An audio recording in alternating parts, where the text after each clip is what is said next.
tal? Buenos días. Para contarles mejor la historia del Cid Campeador y qué sucedía con los cantares de gesta, es que hoy nos encontramos.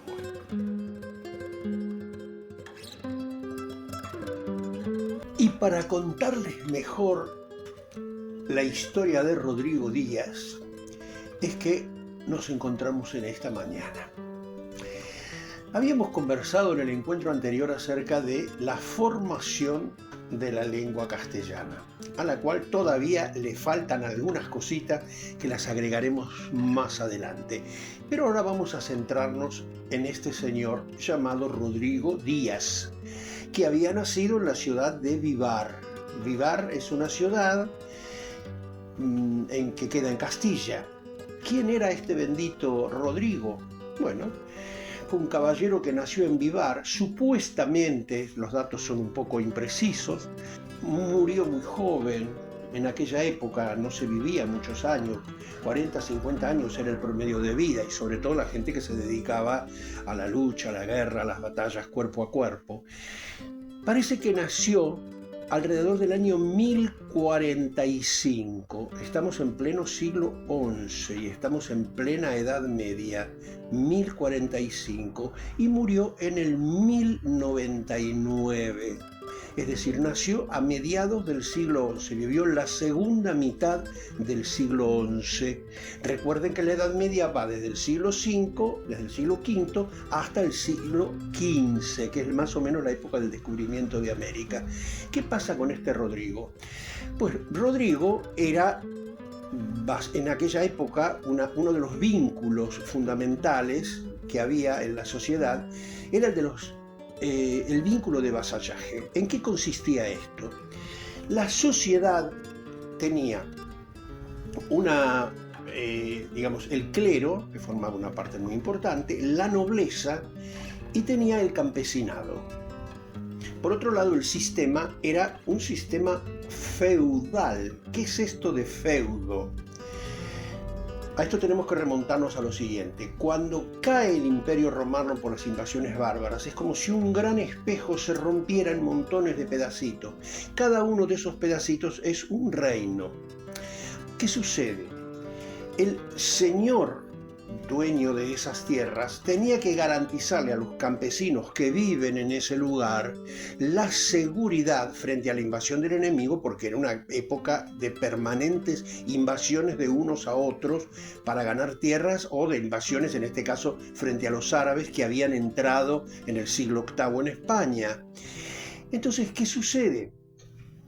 Estos señores feudales construían un castillo en el cual seguramente había un monasterio, había alguna taberna, había un depósito de alimentos y tenía una muralla que rodeaba la ciudad. Esa ciudad de Burgos está a orillas de un río. El río no es muy ancho. ¿Y saben qué río es? Seguramente el nombre de este río les va a traer a la memoria otra obra de la literatura muy linda, del río Tormes. Alguna vez habrán oído, habrán leído algo acerca de Lazarillo de Tormes, pero eso quedará para unos capítulos más adelante. A orillas del río Tormes está la ciudad de Burgos, y allí fue bautizado este muchacho, Rodrigo Díaz, y se acostumbraba a apellidar, ellos usan este verbo, ¿no? Apellidar, se apellidaba con el nombre geográfico, se llama topónimo eso. Entonces es Rodrigo Díaz de Vivar. Este muchacho tenía vínculo de vasallaje, que es lo que establecían los habitantes de un lugar con el señor feudal, que los iba a proteger en caso de invasión. Entonces, este señor les ofrecía protección, cuidado, a cambio de un diezmo que pagaban ellos con respecto a sus posesiones, y además les permitían ir a los días domingos a la plaza del pueblo, a donde allí se encontraban, para intercambiar los productos que ellos mismos hacían. Criaban, cosechaban, etc. Una de las formas que también existían era entrenarse para poder ser caballero de ese señor feudal. Así es como Rodrigo desde chico se fue formando y terminó de forjar una gran amistad con Sancho II de Castilla, que no tiene nada que ver con Sancho Panza, porque el Sancho Panza, el otro, era el Sancho del cual hablaremos mucho más adelante, que es el Sancho del Quijote. Pero ese señor, Sancho II de Castilla, tenía hermanos en Zamora y tenía hermanos en León, vecinos todos. Y como suele pasar en las historias de cualquier hermano, de cualquier familia, los hermanos no se llevaban bien y había bastante envidia por los bienes que sus padres habían dejado. En un encuentro que tienen estos hermanos en la ciudad de Zamora, lo matan a Sancho II, un asesino a sueldo, que se conoce el nombre de él, llamado Bellidos Dolfos, que era un señor de origen árabe, fue encontrado, fue sacrificado y todo lo demás. Entonces se reparten las tierras y al repartir las tierras se reparten también los vasallos. Es por eso que, claro, al quedarse sin su rey, ese vínculo de vasallaje pasa a depender de otro rey, que en este caso es su hermano. Como Rodrigo era muy amigo de Sancho II y parece ser que lo quería mucho, tenía serias dudas de que su hermano Alfonso no hubiera participado en ese asesinato. Ese es el motivo por el cual, cuando Alfonso le toma juramento, no le toma juramento solamente a él, sino a todos los que eran vasallos de su hermano asesinado. Entonces, en el momento en que se va a proceder a la jura de fidelidad de los vasallos frente al nuevo rey, esto se hace en la iglesia que es vecina, a pasos queda nada más de la catedral. Hay otra catedral, otra iglesia, que se llama Santa Águeda, pero aparece con el nombre de Gadea, que también queda en Burgos.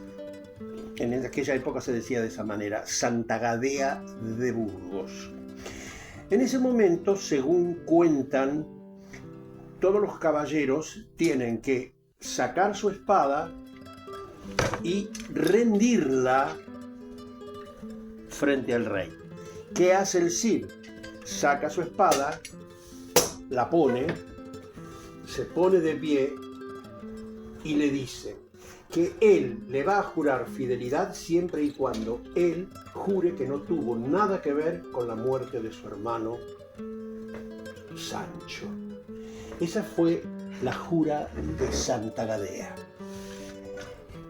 ¿Qué sucede? ¿Por qué les cuento esto? Esto se los cuento para que ustedes, primero, esto no aparece en el poema del mío Cid, pero son episodios anteriores que nos permiten comprender cómo sigue la historia y por qué la historia que está plasmada en el libro, o en el Cantar de Gesta, ahora después les explico por qué, nos habla de la enemistad que existía entre el rey Alfonso y Rodrigo Díaz de Vivar.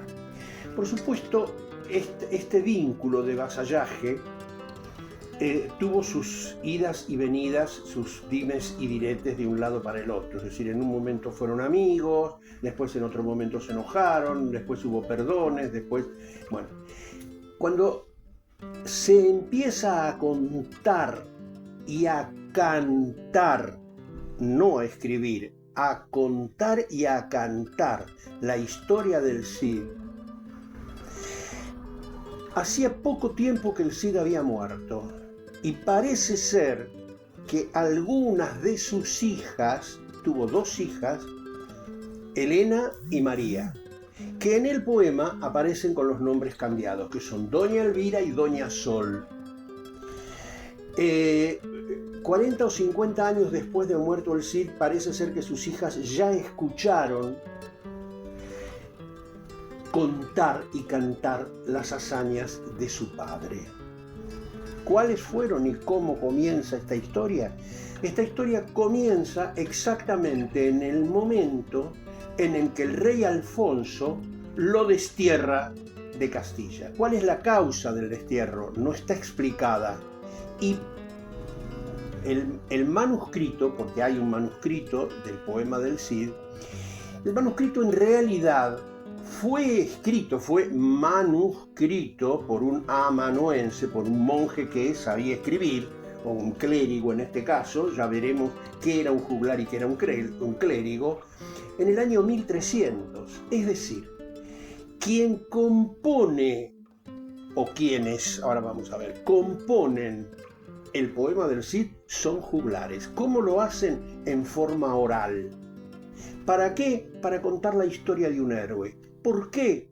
Porque toda la gente era muy chusma, como somos nosotros chusmas ahora, entonces queremos saber. Y cuantos más episodios de estos de tiras y aflojes, y dimes y diretes, y cuestiones encontradas, tiene, más atrapante es la historia. Entonces, imagínense ustedes qué historia atrapante ver que un rey destierra a un vasallo, que el vasallo se va, arriesga su vida, se pone a luchar en contra de los árabes que habían invadido la península, y a medida que va conquistando tierra, como el vínculo de vasallaje no se rompía, él le va enviando un porcentaje de las ganancias que él obtenía, ya sea en animales, en dinero o en lo que fuese. Es decir, aunque el rey lo haya echado o lo hubiera echado del reino de Castilla, él seguía luchando para su patria. Por eso es un héroe nacional. Ese es el motivo. La historia del Cid no abarca toda la vida de él. Acá hay que hacer una aclaración porque esta historia de él está contada desde el momento en que el rey lo echa de Castilla hasta el momento que sus hijas, como les había dicho, Elena y María, doña Elvira y doña Sol, se casan. Se casan por segunda vez. Y ustedes van a decir, ¿pero cómo? ¿Qué adelantado? ¿Entonces existía el divorcio? Bueno, claro, ya van a ver ustedes por qué. Esa historia del Cid tiene tres partes, que son el destierro, las bodas de las hijas del Cid y la afrenta. Esa es la historia del Cid en forma resumida. El destierro, la parte de las luchas, donde él va ganando terreno, hasta que logra casar a sus hijas con los infantes de Carrión. Carrión es un territorio cercano a Asturias. Y la tercera parte, ¿cuál es? Una vez que las hijas del Cid se han casado con los infantes de Carrión, reciben una cantidad de regalos, los infantes se la llevan a sus esposas, a sus tierras, en el robledal de Corpes hacen noche y a la mañana se llevan todas las cosas que les habían dado de regalo, las castigan y las dejan atadas a un árbol. Esa es la afrenta, la ofensa. Pero ¿qué sucede?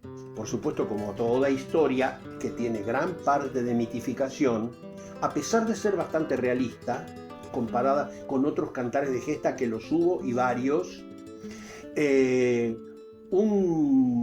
dice primo corhermano, ¿no? Álvar Fáñez, venía siguiéndolos porque el Cid dudaba de que estos muchachos, sus recientes yernos, fueran verdaderamente valientes, ya que durante la fiesta de casamiento había ocurrido un episodio. La fiesta de casamiento había durado prácticamente una semana. Una de las cosas que habían traído un circo. Resulta que en un momento determinado se escapan unos leones y los muchachos estos se esconden con miedo. Entonces, ¿qué sucede? Estos muchachos se llevan los bienes, los regalos que sus esposas habían recibido y que habían sido bastante. Entonces el Cid le pide al rey que haga justicia. ¿La justicia en qué consistía? En lo que se llamaba la justicia divina. ¿Cuál era? Una justa caballeresca, es decir, enfrentarse unos a otros.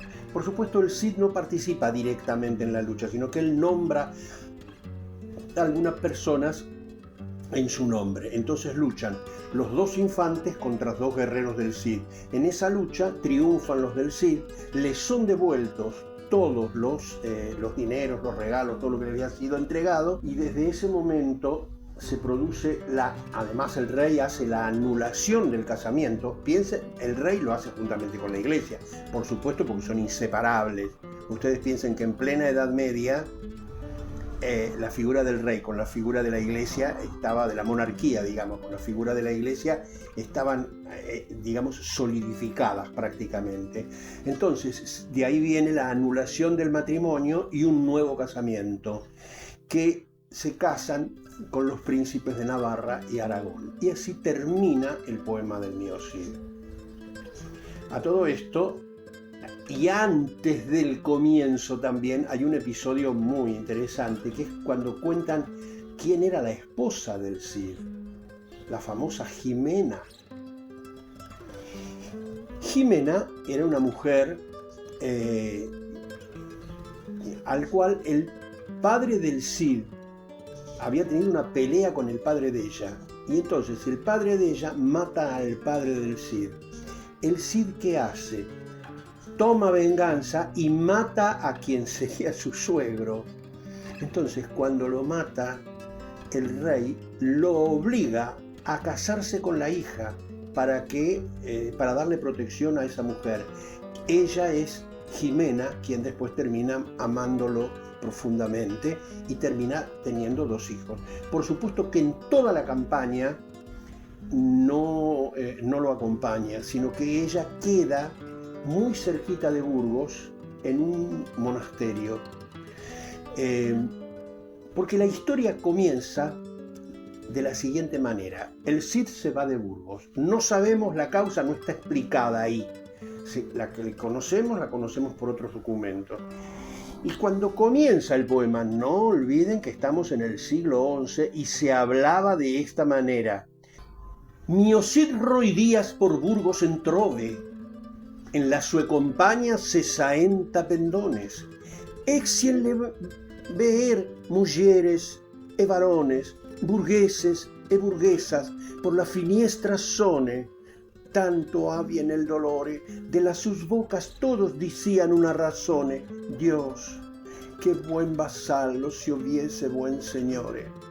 Como ven, este fragmento tiene mucho de latín, pero ya va en camino a transformarse en lo que sería el castellano, ¿no? Mio Cid roi días entró por la ciudad. Roi es la abreviatura, así como cuando vos hoy decís alguien que se llama Claudio, Roi es Rodrigo Díaz, entró por la ciudad de Burgos. Y como el rey había mandado que nadie le diese ni abrigo, ni casa, ni comida, porque no olvidemos que el Cid a su vez tenía vasallos también. Por eso dice, Mio Cid roi días por Burgos, en su compañía 60 pendones. Pendón, pendiente, pendón es que cuelga. ¿Qué es lo que cuelgan? ¿Se acuerdan de esos famosos estandartes que eran de forma rectangular que terminaban en un pico? Eso era un pendón. Sería el equivalente de un banderín. Cada grupo de los soldados tenían un pendón. Entonces, la imagen que nos presenta el juglar es: el Cid se está yendo y lo acompañan 60 estandartes. Pero toda esa gente que trabajaba de soldado tenía que ser alimentada. ¿Y quién la alimentaba? El Cid. El Cid tenía que conseguirles comida. Por eso era necesario todo lo que va a venir después. En esa retirada que los obligaba a la lucha, el Cid no se podía llevar a la esposa y a las hijas. Por eso los deja en el monasterio de San Pedro de Cardeña. En ese monasterio hay un episodio muy interesante, de los cuales aparecen varios en el poema del Cid, y que son episodios que tienen que ver con lo sentimental, con lo cariñoso. Él, por ejemplo, lo presentan como que está llorando al despedirse de su esposa, porque no sabe cuándo la va a encontrar. Se despide de sus 2 hijas y dice que ojalá pueda volver a encontrarlas en el momento que las tenga que dar en matrimonio, cosa que efectivamente sucede más adelante. Hay algunos de los episodios que están llenos de batallas, las descripciones en cuanto a batallas, a peleas, a luchas, que no son los más interesantes. Yo les estuve contando hasta ahora parte de la historia, ¿no? De la historia del poema del Mío Cid. Ahora, ¿qué sucede? El tema es, ¿y el autor quién era? Yo creo que la historia completa se las vamos a contar en el próximo encuentro, porque en el próximo encuentro vamos a hablar de los juglares y juntamente con los juglares vamos a hablar de los clérigos. ¿Quiénes eran los juglares? Entretenedores públicos. ¿Dónde se juntaban? En la plaza del pueblo. ¿Cuándo se juntaban? Los días domingos, cuando iban a intercambiar productos. ¿Qué hacían? Pues entretener al público y llevar noticias, porque como dijimos que la gente era chusma, se quería enterar. ¿De qué? De lo que estaba pasando. ¿Qué estaba pasando? Y que el Cid estaba peleando contra los árabes. Entonces, entre las varias cosas que hacía un juglar, que hacía malabarismo, que llevaba algún animalito, que hacía pruebas de acrobacia, que tocaba alguna caja o algún instrumento o alguna corneta, era una especie de saltimbanqui, un banquito que usaba o quizás el borde de una fuente, y trataba de reunir a la gente, que la gente llamara la atención, así como alguien que en la playa ahora o en cualquier lugar en la calle se pone a cantar para juntar unos pesos. Entonces, ahí el juglar desempeñaba su actividad. Una vez que la gente estaba reunida, que le prestaba atención, generalmente los primeros serían chicos, perros, y después algunas personas grandes se acercaban. Entonces el juglar empezaba a cantar. ¿Por qué cantaba? Y porque es mucho más fácil acordarte de memoria lo que cantar y es en verso. Entonces ahí aparece el Mío Cid Roy Díaz por Burgos en trove, en la sua compagna 60 pendones, exien lo ver, mujeres se van, todo este tipo de cosas. Entonces, una vez que terminaba de cantar, iba improvisando, a veces contaba la primera parte, como hacemos nosotros, que le contamos una parte de la historia, y a la semana siguiente le contamos otra parte, y a la otra semana le contamos otra parte. Entonces el juglar hacía eso, entonces se garantizaba tener público. Por supuesto que utilizaba algunos recursos propios de los juglares para atraer a las multitudes. El nombre del juglar no se sabe. Por la lengua que hablaba, se supone que las tres partes de las cuales hablamos, que fue el destierro, el casamiento y las bodas de las hijas del Cid y la afrenta de Corpes, la ofensa de Corpes, no fueron compuestos por la misma persona, ¿sí? Por lo menos fueron dos juglares los que compusieron el poema del Mío Cid. ¿Cómo llega a nuestros días? Pasa 200 años de boca en boca, de boca en boca, de boca en boca, como ha pasado acá con muchas de las historias y de las leyendas que se cuentan en el interior del país. Y al cabo de 200 años, en el año 1300, a principios del siglo XIV, un clérigo a un juglar le pide que se lo recite y lo anota. Este juglar se llamaba Pedro, pero firmaba como Per, y era abad. Entonces era Per Abad, Pedro el abate Pedro. Seguramente en el tiempo que le llevó, que habrán sido 2, 3, 4 días que les contó la historia, lo tuvo en un monasterio y ahí le iban dando de comer y qué sé yo, para que el juglar contara la historia. Y así queda el manuscrito. A pesar de lo cual, ese manuscrito, que luego fue encuadernado, el primero, la primera hoja fue arrancada. Por eso no se sabe exactamente cuál fue la causa por la cual el rey Alfonso lo desterró al Cid de las tierras de Castilla. Pero esta historia de los juglares se las contaremos en el próximo encuentro. Así que nos vamos a ver y vamos a conversar de juglares, de clérigos y ver cómo todo esto va evolucionando y termina transformándose en los famosos romances que hicieron eclosión en el siglo XV. Gracias y hasta la próxima.